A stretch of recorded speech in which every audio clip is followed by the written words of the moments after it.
Do you believe that you can change the world? In these challenging times, do you believe you can change the world? I think you can. And I want to tell you why through the 2-chapter story that Laura read from the book of Exodus. It is a timeless story, and in times when we're feeling really overwhelmed by what's going on, turning to Scripture to remind us that God's presence through the ages and the challenges can be a real source of strength and inspiration.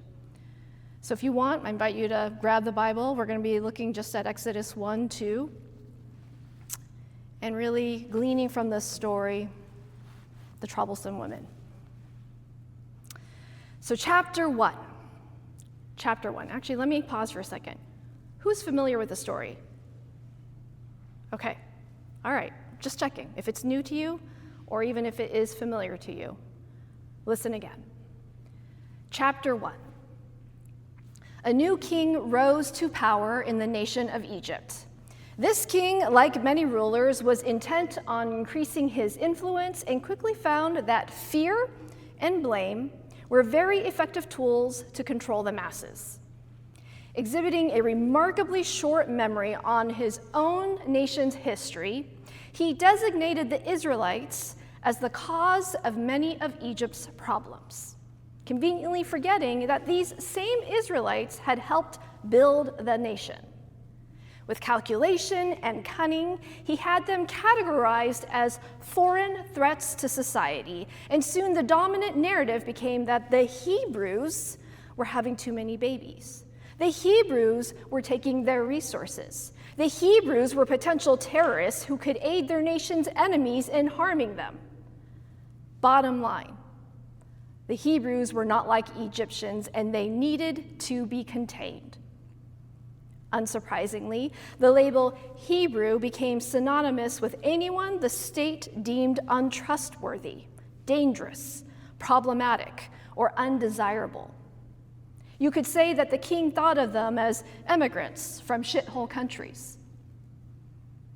The king was shrewd and set up policy after policy to severely limit the capacities of the Israelites while using them for his own ends. In effect, he classified them as beasts of burdens, in other words, slaves. Hebrews were only allowed one option in their lives: hard labor, building the storehouses for the crops, weapons, and resources that the king was stockpiling for his own surplus to wield economic power in trading with other nations, something especially potent because of the famine that other regions were experiencing. They literally did back-breaking work in purposely brutal conditions, enforced by Egyptians who were tasked with oppressing them. That is actually what the text says. Their government job was to oppress and enslave the Hebrews. It was state-sanctioned violence. Nonetheless, the plan backfired, and the population of Hebrews grew, which only fueled the dread and resentment of Egyptians. Gripped by irrational fear, the king issued what can be described only as an absolutely insane edict. He ordered 2 Hebrew midwives, Shiphrah and Puah, to kill all the male babies he delivered at birth, as if he were culling animals from a herd. You have to wonder about all the other government officials and whether or not they made any effort to stop this reckless abuse of power by the king. In any case, one cannot miss the irony of the midwives' plights. Women who were gifted with the task of bringing new life into the world, instead made into executioners, allotted with a terrible command to take life. The Hebrew midwives, they were nobodies as far as the king was concerned. They were only useful in that they had access and proximity to carry out his dirty work. He had every reason to expect they would obey him, since they were slaves under his domain that he could easily crush and get rid of like lame livestock. It was a sinister plan meant to both eliminate threats and spur division and conflict within the Israelite community by turning them against each other. And yet, these women were the first people to be named in the story, unlike the nameless king. And when we read about Shiphrah and Puah, it is in the context of one of the first acts of civil disobedience recorded in the Bible as they defy the king, knowing the risk to their own lives, kill or be killed. They decided to continue delivering and protecting life, though the law demanded otherwise. When the king realized that there were still male Hebrew babies around, he summoned Shiphrah and Puah to demand an explanation. Capitalizing on his prejudicial beliefs, they slyly used language to imply Hebrew women were like animals, vigorously giving birth before they could even arrive. It worked, perhaps because it reinforced a derogatory narrative about the Israelites that the king was wholly sold on. The two women managed to avert their own demise. Undeterred, however, the king expanded his edict, commanding all citizens of his nation to throw every male Hebrew baby into the Nile River for death. Chapter 2.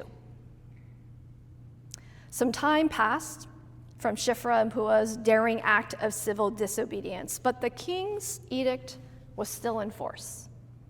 Countless families had been traumatized by the murder of their newborn sons, and people desperately sought ways to save their kids.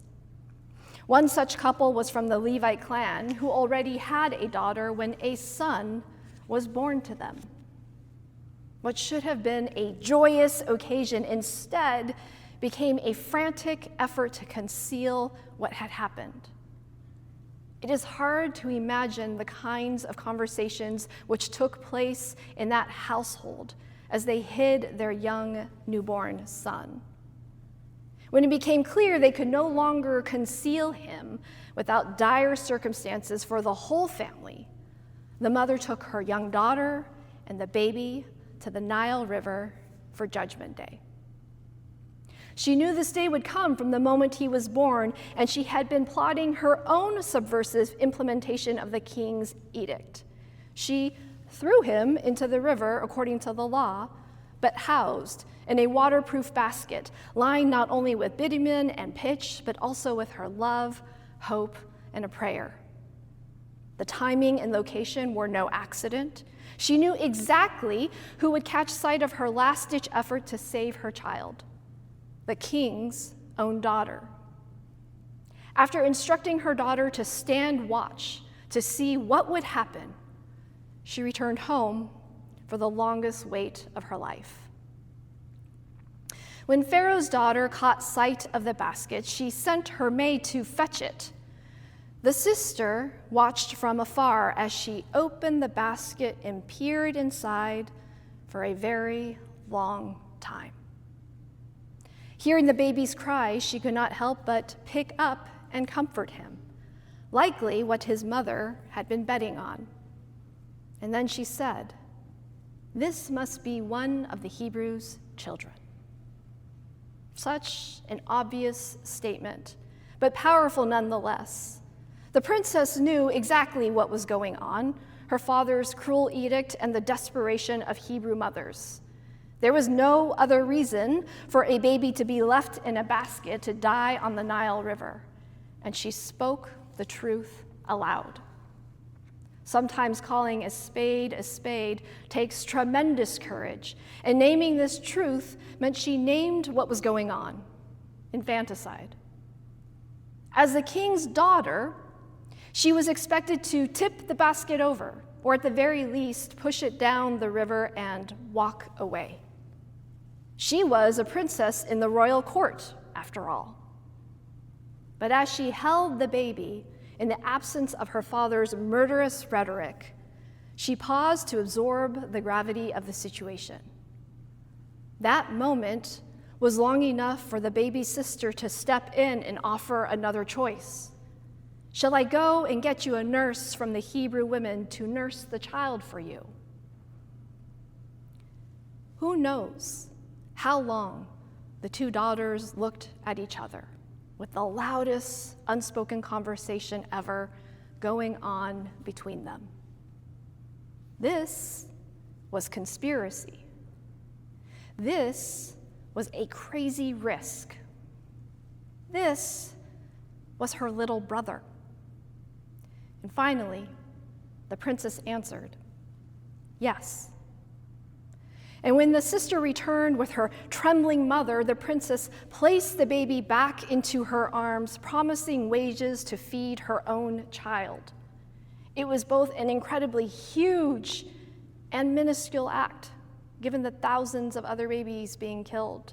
But these women, who were not supposed to associate with one another, colluded together to save at least one of them, and a tiny spark of hope flamed stronger.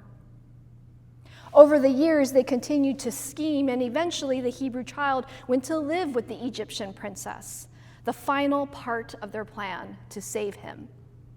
The king's daughter named him Moses, and it was then that hope was fully born. The heroes of this story were nobodies on the world stage. They were women who had little power and zero influence on the rulers of the day. They were very much at the mercy of overwhelming events that were beyond their control. Yet their actions in their ordinary lives changed the course of history.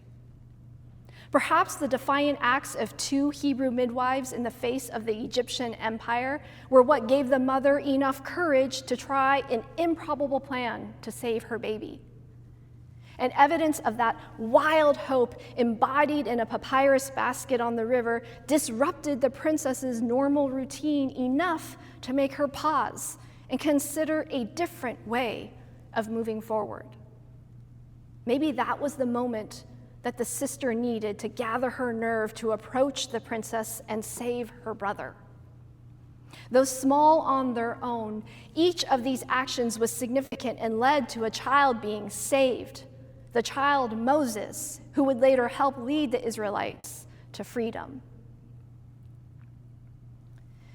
We live in times when news of tragedy, disaster, and conflict threaten to overwhelm and paralyze us into thinking that there is nothing we can do to make a difference. Yet, as this story reminds us, this is simply not true. It is not true. It was the nobodies in Exodus going about their daily lives who made a difference in their own quiet way, not the brash and flashy hero. The biblical witness tells us that seemingly small and ordinary acts have the power to catalyze significant hope and change. We have seen this truth in the past month as regular Minnesotans have risen en masse to love and protect their neighbors. Young and old, on foot and by car, with whistles and their phones, using improvised networks to guard school bus stops, restaurants, and their streets, even in sub-zero temperatures, even with yet another murder by ICE, even with the lies this administration intentionally peddles. Minnesotans continue to show up, delivering groceries, singing songs of protest, and creatively disrupting the machine of violence in whatever way they can. While state-sponsored terror has been unleashed, so has the strength, resistance, and radical love of the people. Friends, these are difficult times. They are difficult times. We are being called to be braver, more courageous, and scandalously loving than we are able to on our own human strength. The hope that we have is not that everything will be okay in the short term, because the reality is things will likely get worse. But we are a people of hope.